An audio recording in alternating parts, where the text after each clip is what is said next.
əzizlərim, davam eləyirik Şir bürcü ilə.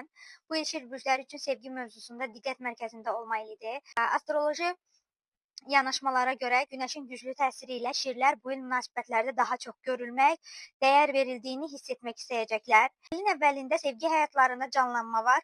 Səni istəyən, maraq göstərən insanlar çoxalacaq. Amma əsas dərs budur ki, təkcə maraq kifayət deyil. Siz davamlılıq istəyirsiniz. Əgər münasibətdəsinizsə, ego və qürur mövzuları gündəmə gələ bilər. Kim haqlıdır? Yox, kim xoşbəxtdir? Buna baxmaq lazımdır. İndi Şir bürcləri üçün energetik olaraq 3 kart çəkəcəm. Görək kartlar bizə nə mesajlar verir.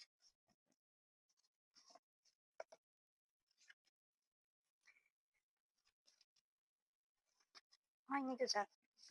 Bu kart göstərir ki, sən sevgidə çox diqqət almalısan. Bəyənilmək, seçilmək sənin üçün önəmlidir. Amma bəzən bu real bağdan çox təsdiq ehtiyacına çevrilir. Bu kart şir üçün çox uyğundur. Bu il sevgi səndən səbir, anlayış, yumşaqlıq istəyir. Həqiqi güc dominantlıqda yox, ürəyini açmaqda gizlidir. Əgər emosiyalarını idarə etsən, münasibətlərin çox möhkəm, güclü alınacaq. Və nəticə olaraq ən gözəl kartlardan biri Günəş kartı, açıq sevgi, xoşbəxtlik, aydınlıq.